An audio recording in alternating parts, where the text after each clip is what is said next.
In the previous series of videos, I showed how to create videos of the printing process on the Prusa MK4S 3D printer using a mobile phone and the Prusa GPIO Hacker board. In this new series of videos, we will continue to do so. Except this time, we will swap out the mobile phone with a camera.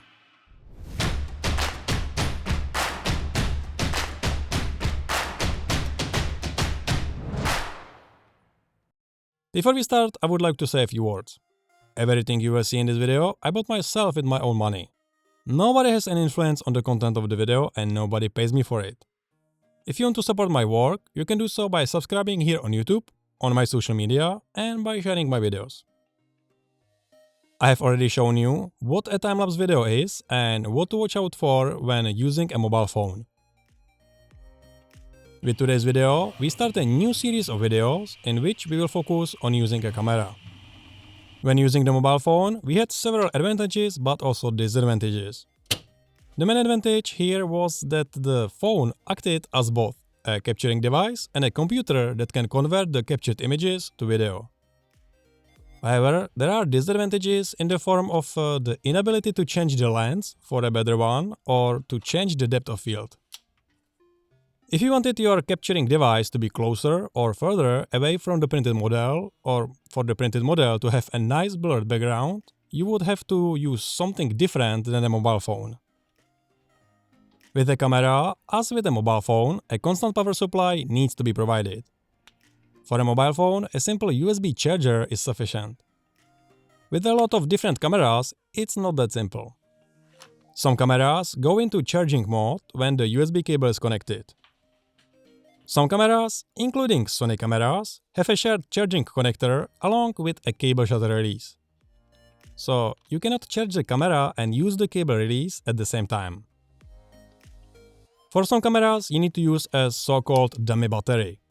This serves as a replacement for the original battery and, thanks to the connection to a power supply, there is no risk of the battery running out.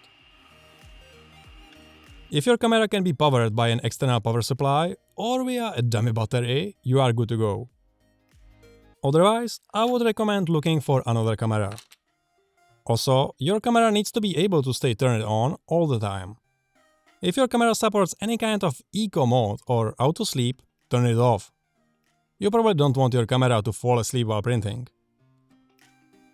With a camera, as with a mobile phone, the remote shutter control needs to be solved. For the phone, you just need a Bluetooth button, as I showed in the previous videos. For cameras, it's again a bit more complicated. You can find out if your camera supports any type of remote shutter release from your camera manual, from your camera manufacturer, from your remote shutter release manufacturer, from your local photo equipment dealer, or from information available online. Cable shutter release support can be identified on some cameras by symbols on the camera body. Infrared wireless shutter release support is easy to identify on most cameras. In order to receive an infrared shutter signal, the camera must have a visible receiver. On most cameras, it can be found on the grip and looks something like this. Some cameras may support other types of remote shutter release. For example, Canon EOS cameras support Bluetooth shutter release. Due to the price of this shutter release, I decided to return it immediately after purchasing it and focus more on cheaper products where their eventual damage would not be as frustrating. If your camera supports a wired or at least a wireless shutter release, again, you have won. There are also cameras that don't have remote control at all. Again, avoid those right away. With a camera, as with a mobile phone, you also need to solve the lighting of the print area. Basically, it doesn't matter what kind of lighting you use. The important thing is that the camera is set up correctly. In any case, do not use any of the preset or automatic modes. Always use manual mode only, so that nothing changes between shots. In this mode, many of the preset shooting styles will automatically turn off. Let's take a look at the camera parameters you will need to set. Please note that each camera will have slightly different settings. The first parameter that needs to be set is the shutter speed. I have set this to 150 as we have AC power at 50 Hz in the Czech Republic. This way, there will be no artifacts in individual frames. The second parameter that needs to be set is the white balance. Do not use automatic white balance under any circumstances. It could happen that each image will look different in color. The third parameter that needs to be set is the aperture.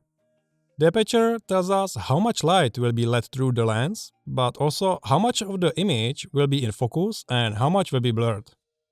A smaller aperture number will give us a more blurred background, but we will lose detail in the printed model.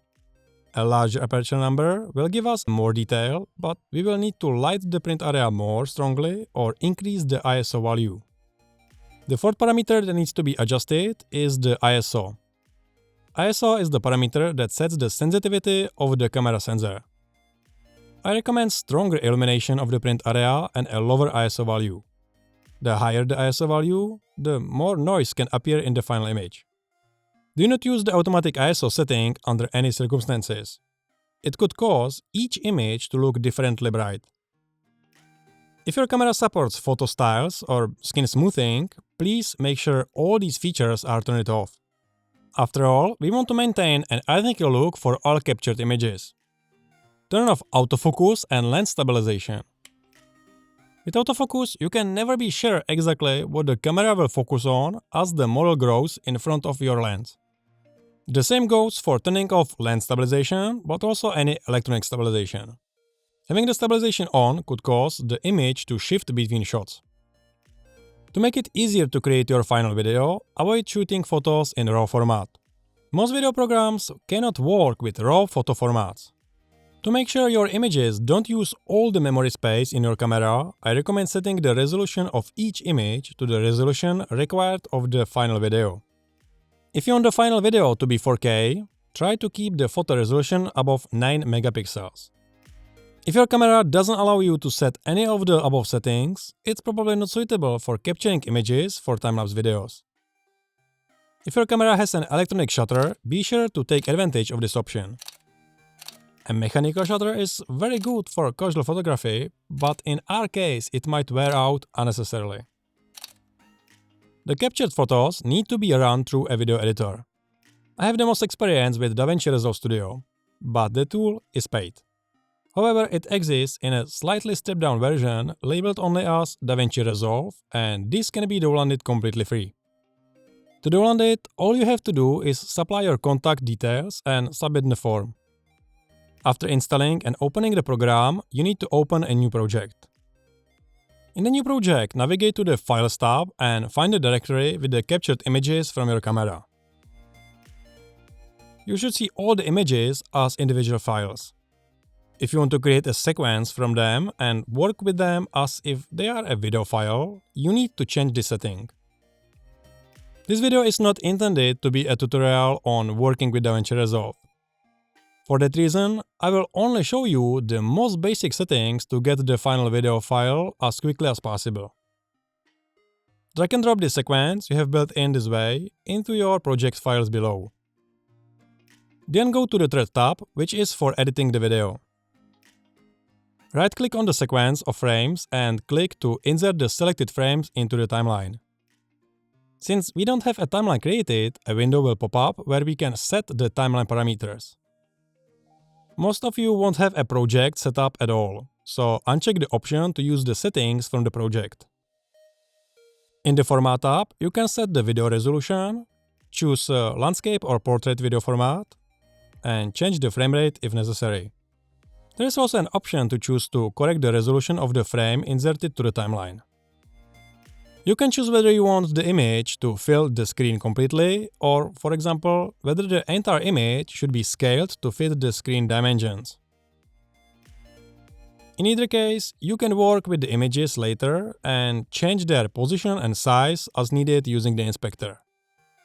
The shortest way to export the video is by using this button. Probably the safest option for social networks is hidden under the YouTube or TikTok option. For a video this small, it more or less doesn't matter which option you choose. Once the export is complete, you can play the video, publish it to social media, or dive deep into DaVinci Resolve and add music or various effects to your video. But that's not the content of today's video. That actually brings us to the end of today's video. Here is a sample of some more videos from the printing captured by different cameras. If you like the video, be sure to give it a thumbs up and subscribe so you don't miss the next video. In the next video, we will take a look at cable shutter releases for different cameras, how to use them with Prusa GPIO Hackerboard, what to look out for when choosing them, and how to set up the Prusa Slicer program.